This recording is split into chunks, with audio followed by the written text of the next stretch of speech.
Hi everybody, Lee Travathan here. Hey, I haven't been on for a little bit. I've been publishing a brand new book with 2 companion books, so it's been a little crazy. So the previous book is still out there, and you know, before this video is over, I'm going to tell you to get the book. The link's below. Oh, so now I don't have to wait until the video is over because I just told you. So if you want some inspiration, grab it because it will be very helpful to you. And I did get more questions on Facebook that people wanted me to answer on these YouTube videos for Travathan's Conversations. So last time we talked about manifestation, so if you didn't see that, go back to the previous video and take a look. Some people didn't understand that, and a lot of people did. So those who didn't quite understand that, I just tell them to keep watching the video and it'll sink in. So what you focus on expands is the main message in that. Today I told you that in the next video, which is right now, that I would explain to you why resistance groups don't work. Now, a lot of people say, oh, but I'm in this great resistance group and we're all really angry and we're really firing each other up and it's so cool. Unfortunately, you pay a price for that. Your body pays a price for that. Your emotions pays a price for that. You might not even sleep well because you're paying a price for that. So here's the thing to know. And a lot of people don't know this because the world is steeped into this whole process of ordinary thinking, which really stinks, but that's another video. So why your resistance groups or any against position doesn't work is that the way you're wired and the way your subconscious mind works with your brain, the way you're wired and with your emotions, is whenever you're against anything, you are in a state of resistance, which means the floodgates for everything you're wanting to manifest, all the joy you want to have, all that, the floodgates are closed. Because you can't have the floodgates open and be in a state of resistance. The other part of this that we touched a little bit on the last video is, let's just take for example the resistance groups against the current administration. Now, I'm real honest, I don't like the current administration any more than most people do, but it is the current administration. I didn't care for George Bush's administration either, but what does it matter? Because it doesn't actually come right into my door and live in my house with me. But here's the thing. Whether you like what's going on or not, if your focus is on what you don't like, the way your brain and your subconscious mind work that out is you just get more of what you don't like because what you focus on expands. And so your brain just goes, okie dokie, this is what you're focusing on, we got to give you more of it. Any against position actually ends up being an against position, you against you.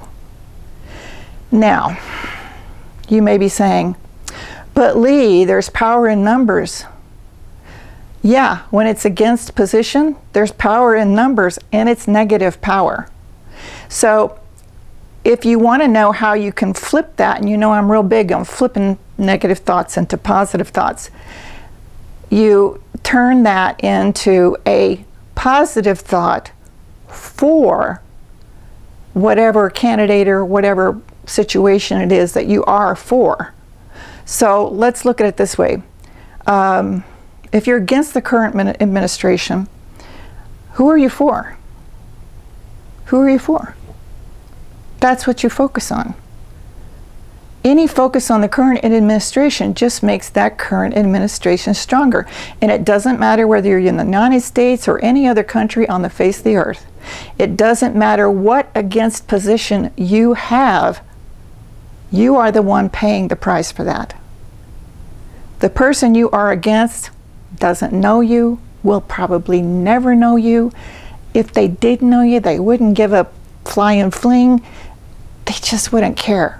So the question is, why would you put any of your very precious energy towards anyone or anything that's going to take your joy away? Here's the deal. The war against drugs has only created more drugs for the very reason that we're speaking of today. What you resist persists. What you focus on expands. These are simple scientific rules, and there's nothing that you can do to change them, so you might as well work with them. The war on terrorism has created even more extensive terrorism. Wars in general just create more wars.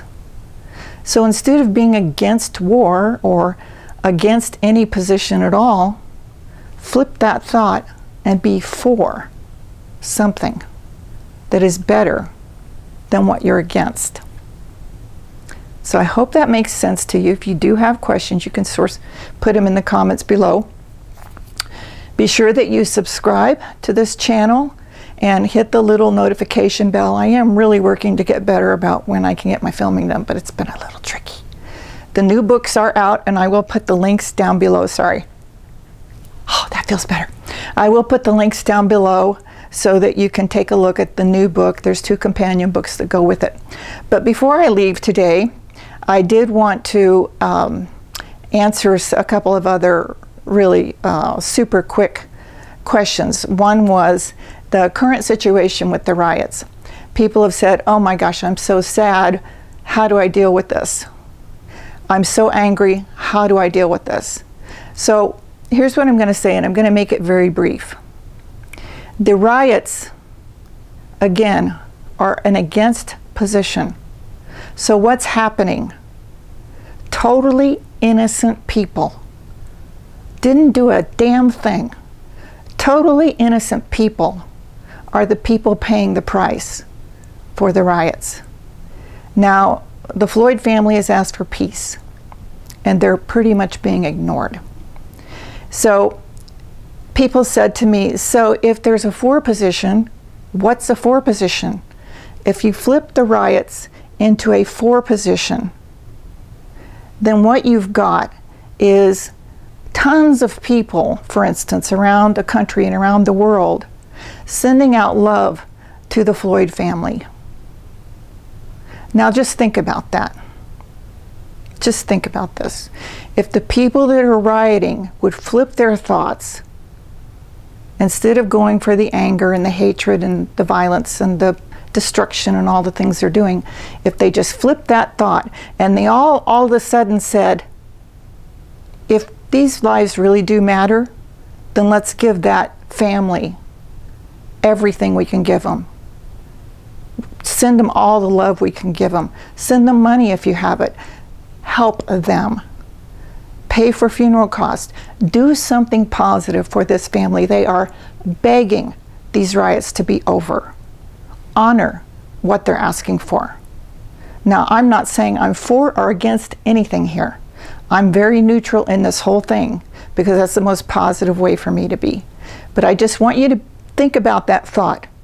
If all the people that are rioting would flip their attention to the Floyd family and do everything they can to help those people get through this situation, and even from their own homes, just sit down for 10 minutes and do nothing but send love to that family, imagine how things would change. Just imagine. So it's just a thought. You can take it or leave it. I know there's going to be probably some negative comments on this video. They will be deleted. I promise you that. The last thing I want you to do is, I can get rid of my questions now. I want you to take a look at this book. It's going to be down below. And it's a book that I'm in that Keith Leon did. Fantastic book that a lot of new thought leaders, so to speak, of are in. And I'll put it down below. But it would be very helpful to keep you on the positive level. So Lee Travathan, signing out. Thanks for being here, and I'll be back with you soon. Bye.